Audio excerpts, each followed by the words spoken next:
कई दफा कोई बात समझ में नहीं आ रही ना अपनी जिंदगी की मेरी सारी कैलकुलेशन सारे मोहल्ले में गलत होते जा रहे हैं। अंकित का क्या बिगाड़ा है? पहले मुराद का क्या बिगाड़ा? कोई मेरे पीछे हाथ धोकर क्यों टूट गया? जस्ट रिलैक्स मोहित, सब ठीक हो जाएगा।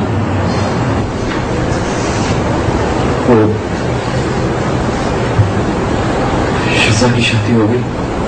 हाँ, और वो बाहर पे चली गई।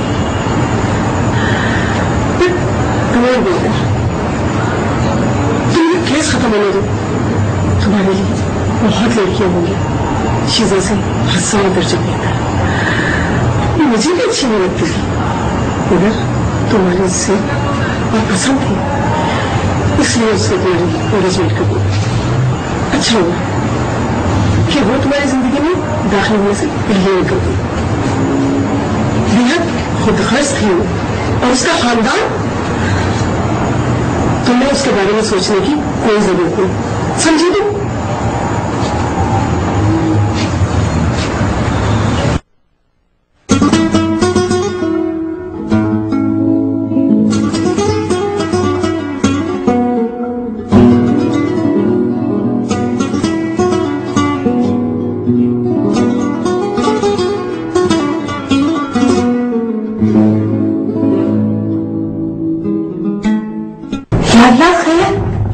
क्या कर रही हो बेटा?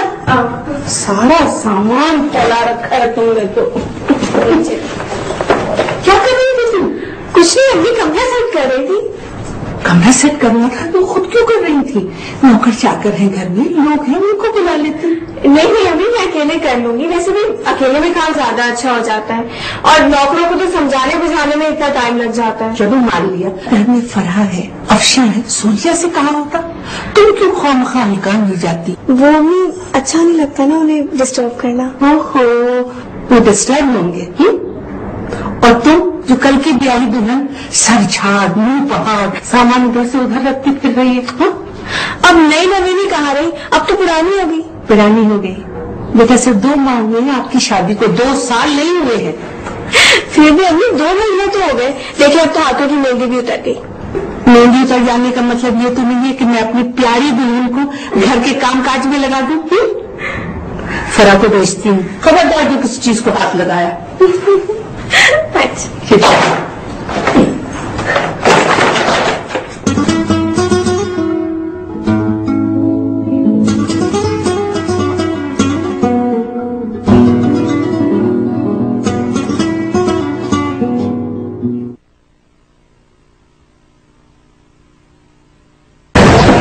क्वेश्चन अमेरिका हो गई। मैं और किरण अगले हफ्ते अमेरिका जा रहे हैं।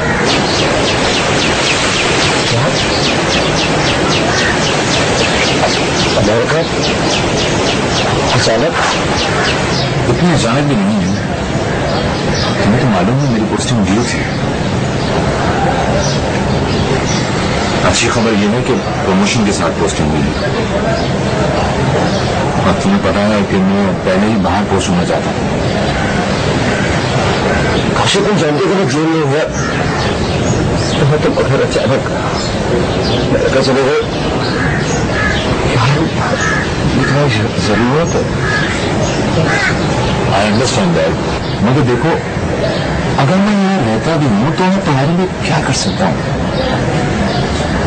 मिलने के अलावा जो कुछ तुम्हारे लिए करना चाहिए या हो सकता है वो पापा कर रहे हैं।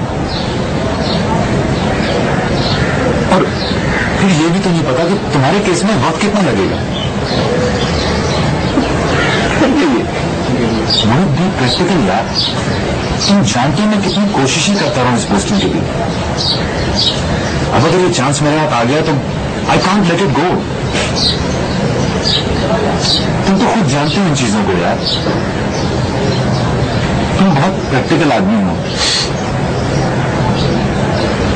इस समय इमोशनल क्यों हो रहे हो?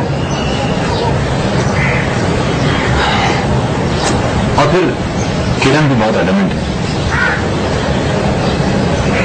पापा भी ये चाह रहे हैं कि मैं ये चांस जाया ना करूं। I be in touch with you, और फिर जब ये तुम्हारा केस खत्म हो जाएगा तो तुम भी तो इंग्लैंड चले जाओगे।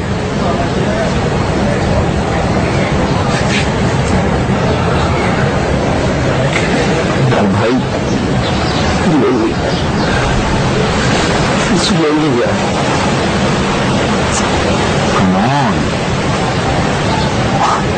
मुझे यकीन नहीं आ रहा तुम रो रहे हो। तुम तो बहुत प्रैक्टिकल और मैच्योर आदमी हो,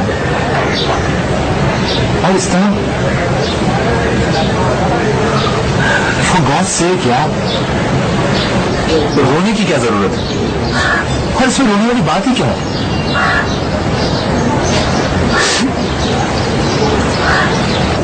अब पापा ने भी मुझे कुछ भी बताया। पापा के अपने बड़े प्रॉब्लम्स हैं यार, हो सकता है वो तुमसे जिक्र करना भूल गए हैं या तुम्हें परेशान नहीं करना चाहते हो। काश ना जाए, मेरी भी ना जाए। I wish I could. जिंदगी में अच्छे मौके बार बार नहीं आते, और मैं भी तुम्हारी तरह अच्छी मौके जाया करने पर यकीन नहीं करता।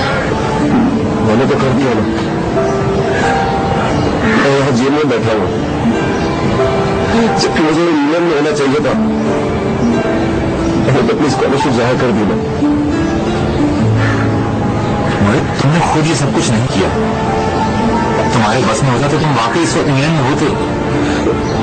ये सिर्फ सर्कमस्टेंसेज हैं, इनकी वजह से आज तुम यहाँ हो, वरना तुम भी जिंदगी में अच्छे मौके जाया करने पर यकीन नहीं करते हो।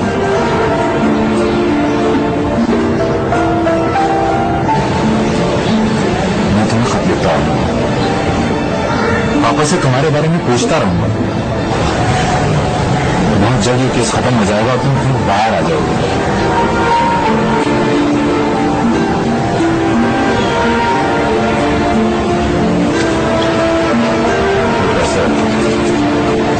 काम है,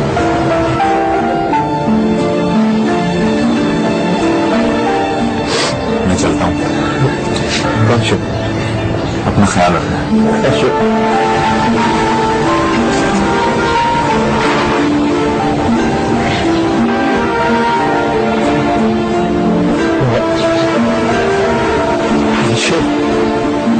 काशिफ